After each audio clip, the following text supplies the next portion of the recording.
Hi, everyone. This is Mindy Eggen for Scrapbook and Cards Today magazine. And today I'm going to be creating a summer themed card. And we're going to be working with pull apart stamps and blending with our stamps. So, first, let's take a look at the products I'm going to be using. I have the Hello Sunshine stamp and die set, Under My Umbrella die set, Return to the Floaties stamp and die, and the Sandy Shores pull apart background stamp. These are all products available from Tailored Expressions. So the first thing I'm going to do is color my image. And the image I chose is this cute little otter that is in a floaty. I have a piece of sugar cube cardstock placed in my Misty tool, which I did remove the foam insert because these are red rubber stamps. And I'm going to stamp the image twice using Oreo ink because I do plan on coloring with alcohol markers. Now, because I did stamp it twice, I'm going to hit this really quick with a heat tool to make sure that that ink is nice and dry and I don't risk smearing it when I'm coloring. I'm going to be using my Olo markers to color in my image today, and I usually will color with a piece of white cardstock underneath my image. Some reason I just feel like I get better results when I do that. I'm kind of mix and matching my Olo colors today, so I started with OR 3.7 as the darkest area for my shadows. I did O 4.6 and then OR 3.4 for the lightest area. So I always start with the shadow area first, add in that mid-tone, and then finish blending it out with that lighter color. Then for the belly and the feet, I'm going to make that a little bit lighter. So I'm using OR 4.4 and OR 4.2. I have a swatch chart that I downloaded from the Olo Marker website and I filled it all in with the markers that I have. And I reference that a lot and it helps me in choosing the colors that I want to use for my images. I had gone ahead and colored the nose using WG7 and WG5. And for my inner tube, I am using OR 1.6 and OR 1.3, and then adding in a teal color. So that's BG 2.4 and BG 2.3. This set has a coordinating die, so I'm going to line that up, hold it in place with Post-it tape, and run it through my die cut machine. I also like to cut another one from plain white cardstock. I'm adding some liquid glue to that and then layering these two pieces together, and that's just going to give my image a little bit of support and dimension. The Hello Sunshine stamp set has a lot of really great summer sentiments on here, like Hello Sunshine and Aloha. I'm going to go with the one that says Life is Better in the Summer, and I'm going to stamp this down onto sugar cube cardstock. So this one, it does also have a coordinating die, so I'm going to be able to pop this up on the front of my card project.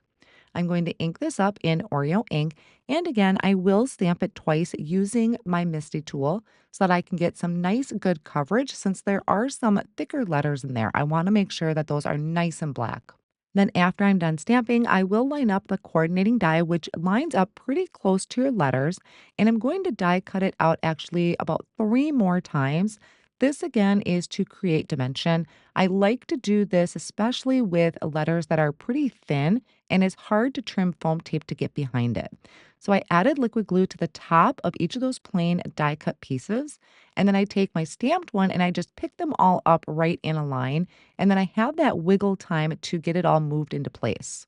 I'm going to work on my background, and this is the Sandy Shores Peel Apart background stamp. If you haven't used a peel apart background stamp before, they are a lot of fun because it's allowing you to create this full panel background, but it's giving you the option to do a couple different colors. I'm actually going to step it up just a little bit more than 2 colors. I'm starting out with sugar cube cardstock that's cut to 5.5 by 8.5, and there are 2 pieces to this. So I peeled off the bottom piece. This is going to be our water. And instead of just stamping it in blue, I'm going to stamp it multiple times in different shades.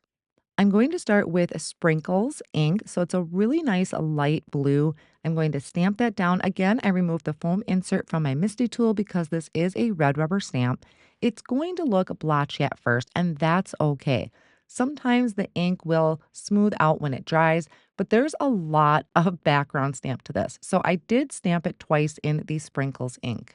Now I'm coming in with Cookie Monster. And for the Cookie Monster, I'm going to ink up just the bottom portion and kind of go up towards the top, but leave that shoreline empty of ink. And then taking a blending brush, and I'm using my circular motion to kind of swirl that ink and soften that. So it's going to help the transition of color. So this is going to show that it's lighter towards the shoreline and gets darker as it gets out towards the ocean. So that one I did also stamp twice, and now I'm going to bring in Tropical Punch, which really does have a punch to it. It is really dark. I'm adding it to the very outer edge or the bottom of this part of the stamp. And then again, bringing in my blending brush that's going to help pick up some of that ink and just smooth that out. So it's not such a stark line of difference in color. And keep in mind, a lot of inks will smooth out once they dry back. Now, normally I clean my background stamps with a baby wipe to get off a lot of the excess ink, but sometimes with stamps like this where it has some really fine lines in there, it's hard to get in there. So I'm going to bring in my clean sweep tool from Tailored Expressions. I spritz on a little bit of stamp cleaner and then I scrub that over my background stamp, and those bristles really get into those fine lines. Now I'm taking the other or the top half of this background stamp, I'm lining it up with the bottom half that I just stamped, and then I can peel the bottom half away. So this top part matched up perfectly. I had left everything in there, and this is going to be my beach. Now you could do your own beach at the top if you didn't want to do a stamped background, but this lined up so good. It has that little bit of a gap that was designed on purpose like that. So it really looks like that shoreline. So I'm going to do the same technique. I stamped that twice in Sandy Beach ink, which is actually from Gina K Designs. I really love the light brown color of that. And then I'm bringing in Toffee ink from Tailored Expressions. I added that right to the very edge of the shoreline. And then again, using a blending brush to kind of help smooth that out. Because when the sand is closest to the water, it's going to be darker and look wet. And I wanted to give that effect on my card project. So I'm going to bring in now my A2 layer stacklets die, and I'm going to use the largest one out of this die set because I'm going to create a full front card. So it's going to be an A2 size card front. I just kind of line it up to get an idea of how much beach or how much water I have to work with for my card. I have the die set under my umbrella, which is also from Tailored Expressions. This creates, it's going to be like you're looking down on the beach and you see the top of the umbrellas, which I thought was a really unique viewpoint. I die cut the base pieces from Sugar Cube cardstock. There's two different sizes. Those are the pieces that look like stop signs. And then the other pieces, I die cut out of Sprinkles, I think, cardstock, and Tropical Punch. And then for the orange, I did peaches and cream and candy corn. So I did kind of the tone on tone or the two different shades, I guess, in the blue family. Line those up together and gives it that really fun look. I did the same thing with the orange ones, just adding a little bit of liquid glue to the back. And then once I have those together, I do place a heavy block on the top of them to let them sit and make sure that they stick together really well. I don't end up using the orange ones, so I will just put them into this die set so I can save it for a future project. Now I'm going to create my background. So I had laid out that A2 layers stacklet die over the area of the card front that I wanted. I'm going to hold that down with Post-it tape and run that through my intricate die cut machine. So again, this is going to cut out my background. So it is 4¼ by 5½. I added some tape runner to a side folding card base created out of Sugar Cube cardstock, and I'm adding my front panel to the side folding card base. Now I can start pulling my design together. So I have that really cute little critter that looks like he's kind of playing in the ocean. I have my sentiment tucked down in the right-hand corner. And then I decided to go with just those teal colored umbrellas. I did pop up the umbrellas and my little critter with foam tape from Altenew. So I just removed the backing and then placed that down in the position that I had it laid out to be. The sentiment I already have stacked up. So I added liquid glue to that, placed it down on my card front, and I'm going to place something heavy on that and let that sit for a minute.